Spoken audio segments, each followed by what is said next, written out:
Diabetes এটা ফালতু, এটা কোনো রোগই না।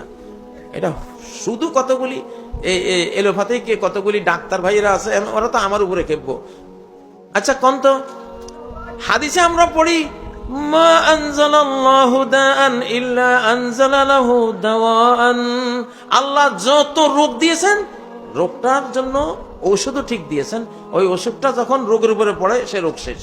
মানে এরা কি একটা রোগের কথা কয় বলে মরণ পর্যন্ত ওষুধ খাইতে হবে। আমি একটা ডায়াবেটিসের ওষুধ দিয়ে যাই আজকে, যদি ওষুধটা কেউ ব্যবহার করেন ডায়াবেটিসের 14 গোষ্ঠী আপনার জীবন থেকে পালাবে। আমি একসময় মেথির ওয়াজ দিয়েছিলাম। আমার শিশুকালে আমার এক বাংলা স্যার, বাংলা পড়াইতো, PM পাস করা, গ্যাস্ট্রিকে তিনি যে কত কষ্ট পেয়েছিলেন আমার চোখের সামনে, আহারে আমার ওই চিত্রটা ভাসে। ওই কষ্টে কষ্টে উনি দুনিয়া থেকে বিদায় হয়েছেন। তখন এই গ্যাস্ট্রিকের কোনো ঔষধ কেউ জানতো না। আমি মেথি এমন একটা আল্লাহর তৈরি একটা মাখলুক, এটা যদি কেউ খায় নিয়মিত, যেমন আমার কোনো গ্যাস্ট্রিক নেই। কিসের গ্যাস্ট্রিক? আমার সাথে যার পরিচয় গ্যাস্ট্রিক তার থেকে পালায়। আমি তার মেথির কথা বলি। আমি আজ থেকে 20 বছর আগে মেথির ওয়াজ করতে করতে এখন মেথি নিয়ে কত কোম্পানি, মেথি মিক্স পাউডার একটা কোম্পানি বাইরেছে।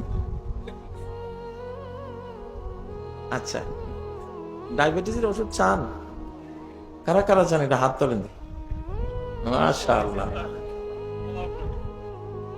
করলা আছে না, করলা চিপিয়া ব্লান্ডারে ফেলে রসটা নেবেন।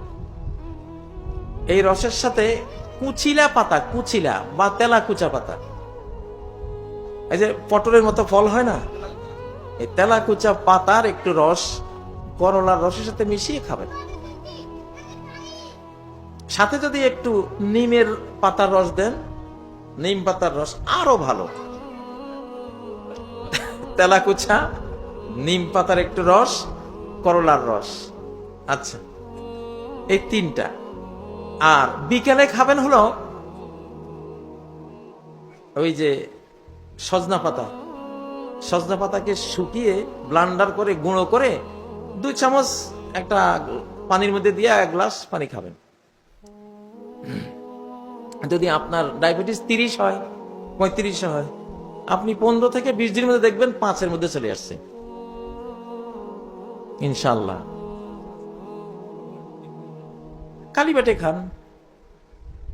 আমাকে তো আল্লাহ ডায়াবেটিস দেন না, আলহামদুলিল্লাহ, আমি জানি। কিন্তু আমি চিকিৎসা যারে দিয়েছি সে ভালো হয়েছে।